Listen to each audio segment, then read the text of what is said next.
नाज़िन कराची के मुख़्तलिफ़ इलाइक़नि मां परॾेही वज़ीर बिलावल भुट्टो ज़रदारी की हिमायत में रैलियूं कढियूं वयूं।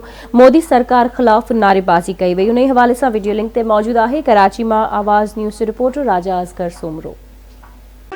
जी नाज़रीन, भारत खिलाफ़ पीपी चेयरमैन के हक़ में कराची के कुंड कुर्च में जियाला निकरी प्रेस क्लब आडो पहुता है। अचो तो उन्हनि सां ॻाल्हायूं तो उन्हनि जा कहिड़ा वीचार आहिनि। पाकिस्तान और कश्मीर पाण में जुड़ियल आहिनि ऐं पाकिस्तान जेसीं ताईं कश्मीर असां सां गॾु नथो अचे तेसीं पाकिस्तान की तकमील मुकम्मल नथी थिए। हिस्टोरिकली इहो वक़्तु साबित कयो आहे तो पीपल्स पार्टी की जेका लीडरशिप है उन्हनि जे भरपूर तरीक़े से कश्मीरियुनि की आवाज़ दुनिया ताईं पहुचाई है। का ॿिया लीडरशिप यो कम न करे सकी। शहीद ज़ुल्फ़िकार अली भुट्टो हुए, शहीद मोहतरमा बेनज़ीर भुट्टो हुए या हाँ चेयरमैन बिलावल भुट्टो ज़रदारी साहब हुए जो वज़ीर ख़ारजा बि असांजो आहे। उन्हनि जी आवाज़ तव्हां ॾिसो त कहिड़े भरपूर तरीक़े से वञे थी। उन जॾहिं ॻाल्हायो आहे त सॼी इंडिया में उन्हनि जे ख़िलाफ़ु मुज़ाहिरा शुरू थी विया आहिनि। इन जो मतिलबु इहो आहे उन जेका ॻाल्हि कई आहे उहा इंडिया जा जेके ज़ालिम हुकुमरान आहिनि उन्हनि खे पसंदि कोन आई आहे। उते जेके मुतसिब क़िस्म जा जेके हिंदू आहिनि जेके तासुब था कनि, जिन खे नफ़रत आहे मुसलमाननि सां कश्मीरियुनि सां, उन्हनि खे ॻाल्हि पसंदि न आई। ऐं इहो हिकिड़ो फ़र्क़ु वाज़े थो थिए। तव्हां इमरान ख़ान जे लाइ ॾिसो जॾहिं उहो ॻाल्हाए थो त मोदी जी तारीफ़ूं थो करे ऐं उन जे लाइ इंडिया में माण्हू उनखे एप्रिशिएट था कनि इमरान ख़ान खे।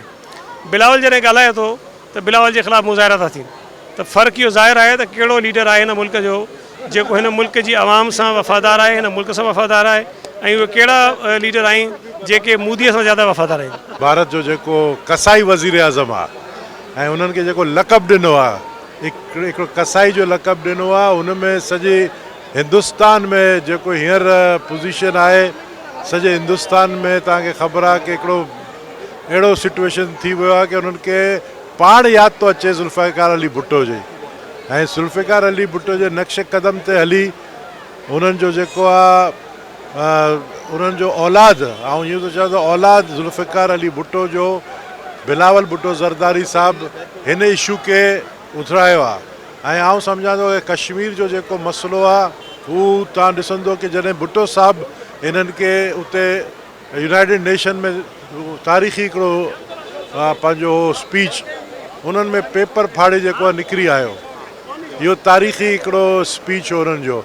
उनखे हाणे अनकरीब बिलावल साहब भी दोहराईंदो। अॼु जो प्रोटेस्ट अॼु जी रैली जेका निकिती आहे इंडिया में जेको मोदी सरकार ऐं उनजे गुंडनि बिलावल के खिलाफ़ एहतजाज शुरू कया आहिनि ऐं उन हक़ जी ॻाल्हि कई आहे ऐं मोदी के टेररिस्ट साबित कयो आहे।